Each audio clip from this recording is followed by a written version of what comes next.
ciudadanos senadores, ciudadanos diputados.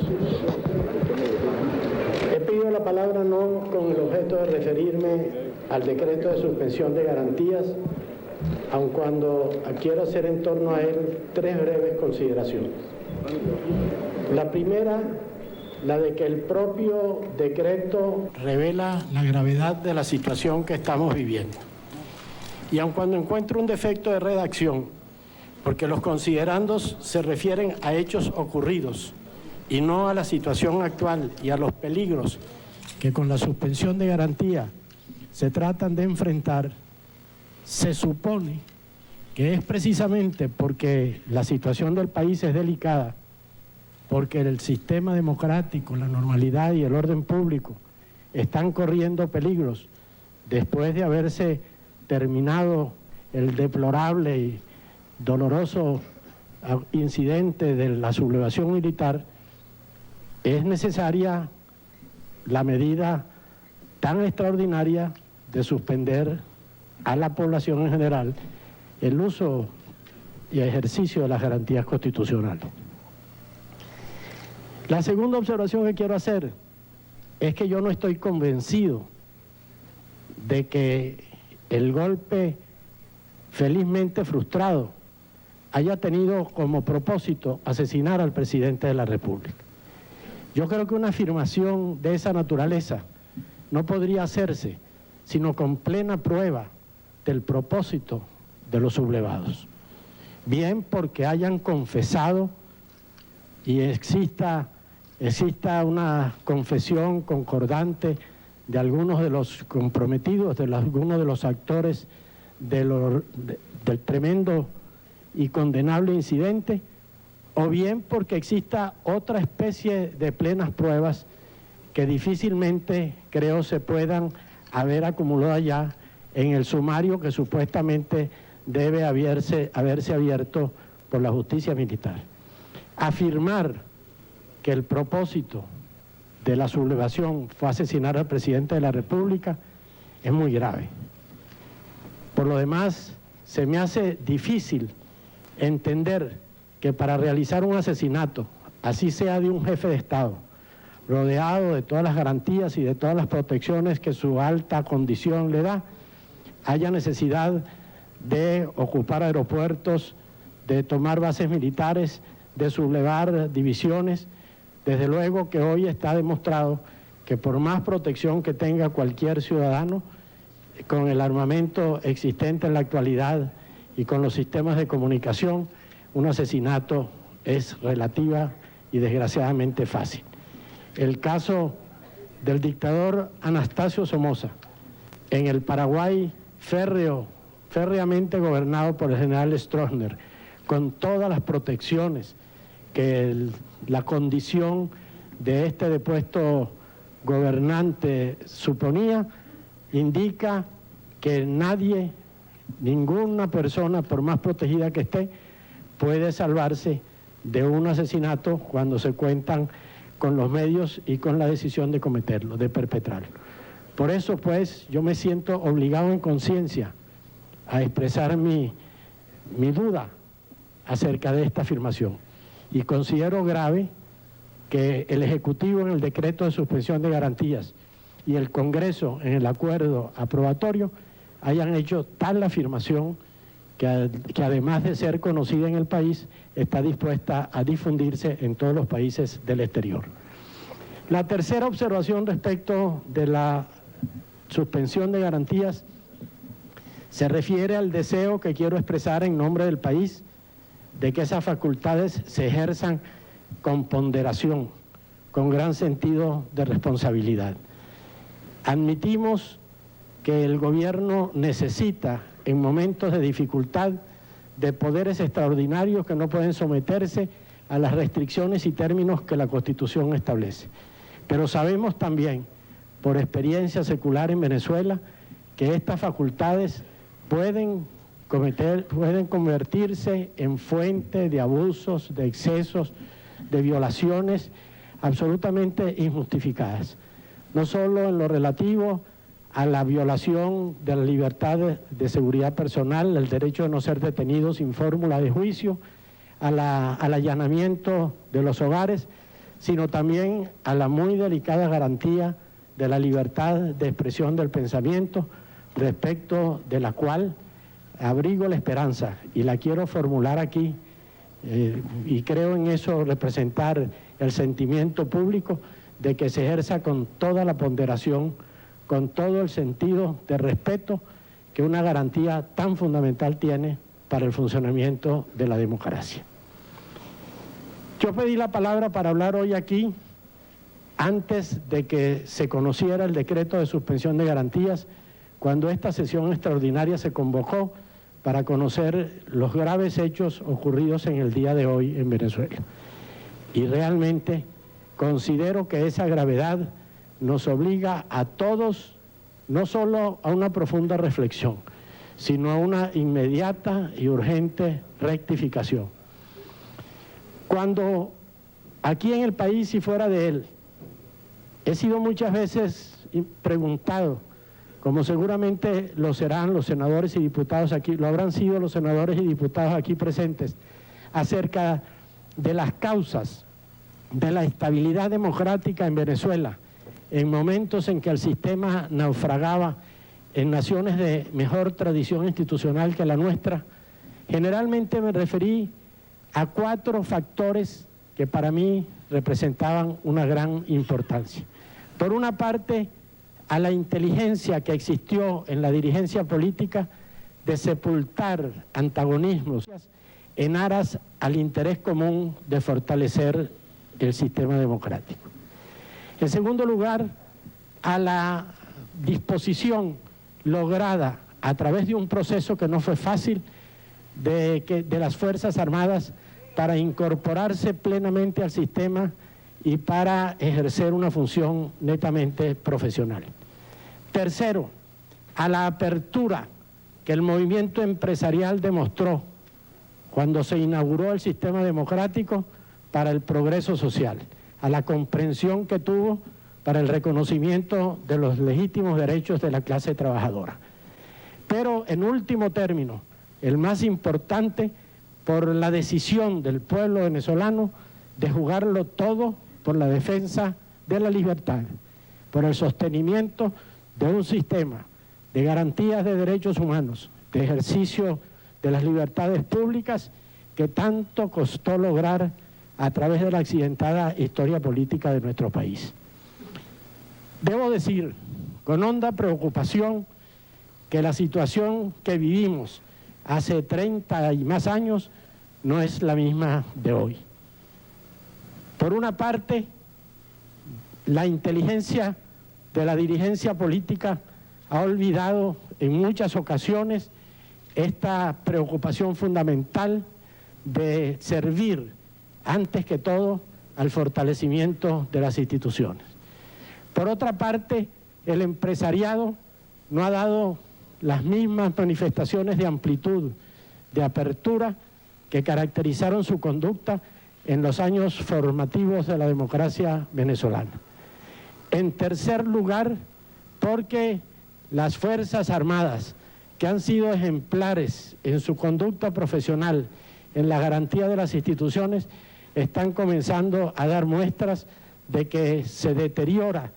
en muchos de sus integrantes la convicción de que por encima de todo tienen que mantener una posición no deliberante, una posición obediente a las instituciones y a las autoridades legítimamente elegidas. Y cuarto, y esto es lo que más me preocupa y me duele, porque no encuentro en el sentimiento popular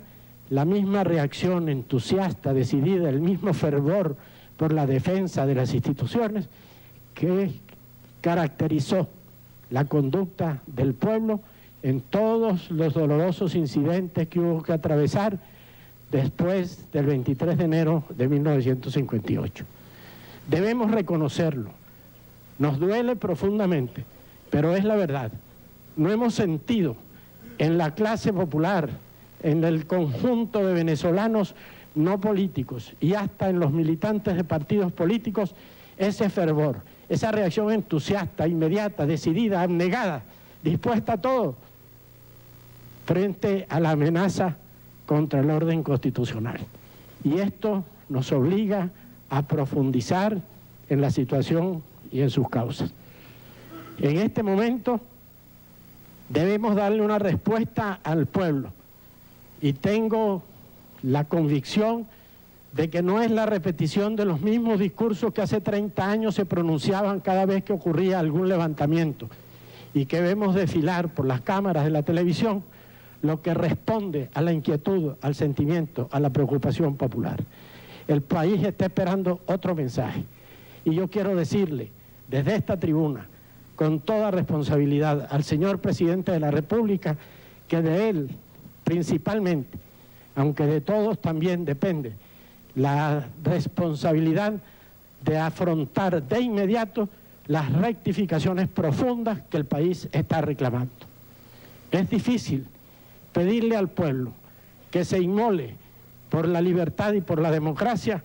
cuando piensa que la libertad y la democracia no son capaces de darle de comer, de impedir el alza exorbitante en los costos de las subsistencias, cuando no ha sido capaz de ponerle un coto definitivo al morbo terrible de la corrupción que a los ojos de todo el mundo están consumiendo todos los días la institucionalidad venezolana. Esta situación no se puede ocultar. El golpe militar es censurable y condenable en toda forma,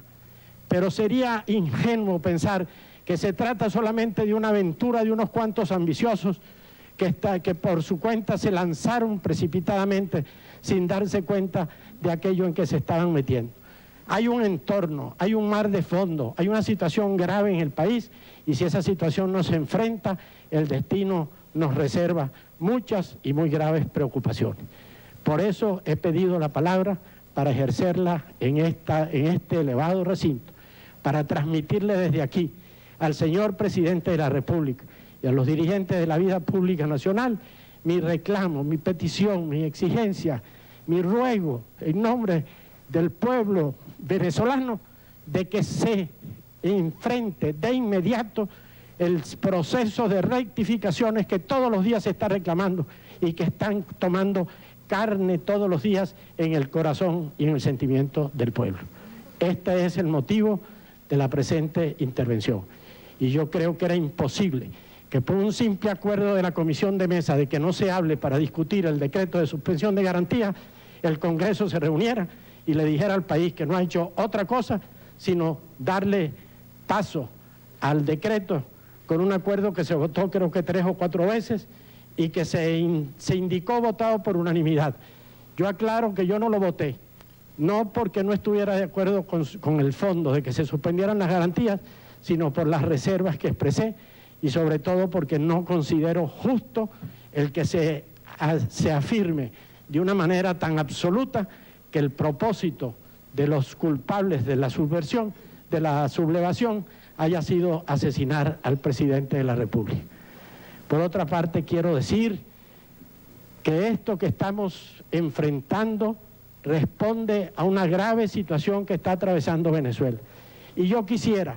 que los señores jefes de Estado de los países ricos que llamaron al presidente Pérez para expresarle su solidaridad en defensa de la democracia, entendieran que la democracia no puede existir si los pueblos no comen. Si, como dijo el Papa Juan Pablo II, no se puede obligar a pagar las deudas a costa del hambre de los pueblos. Que esos señores entiendan que estas democracias de América Latina están requiriendo una revisión de la conducta que tienen frente al peso de la deuda externa, alocadamente contraída y en muchos casos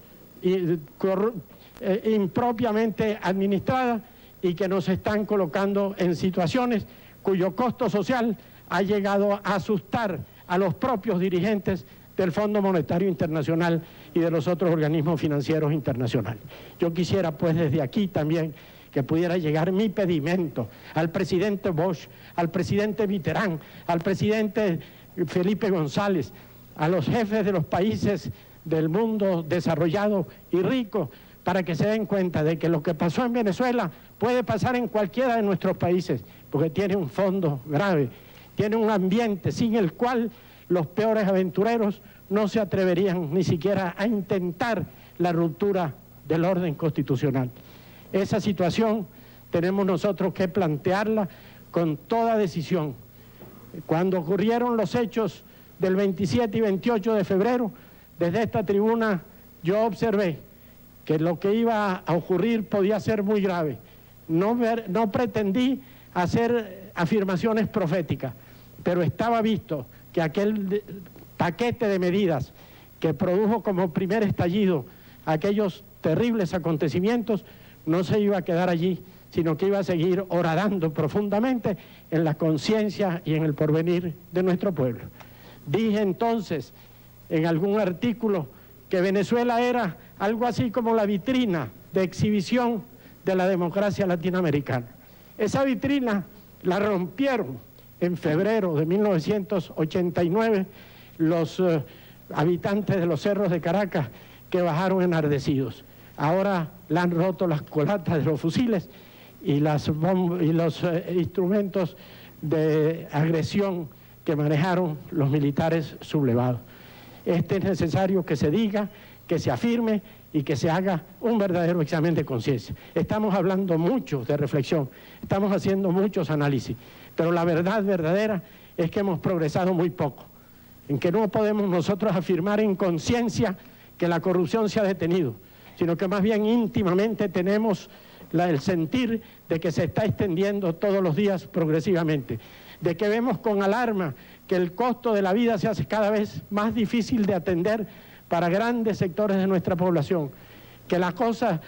de los servicios públicos no funciona y que se busca como una solución que muchos hemos señalado para criticarla, el de privatizarla, entregándola sobre todo a manos extranjeras, porque nos consideramos incapaces de atenderla.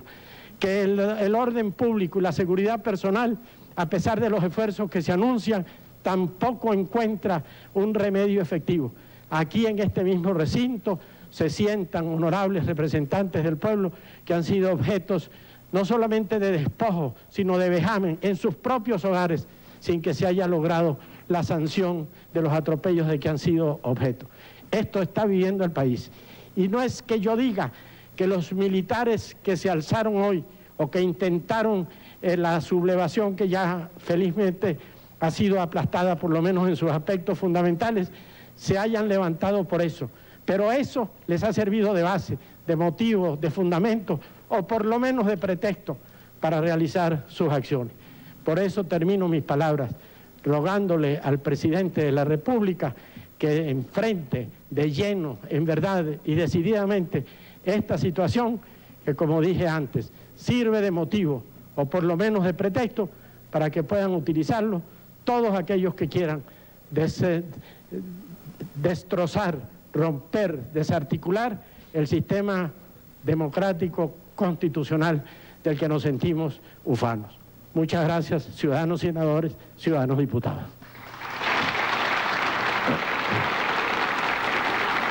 Continúa el debate. Tiene la palabra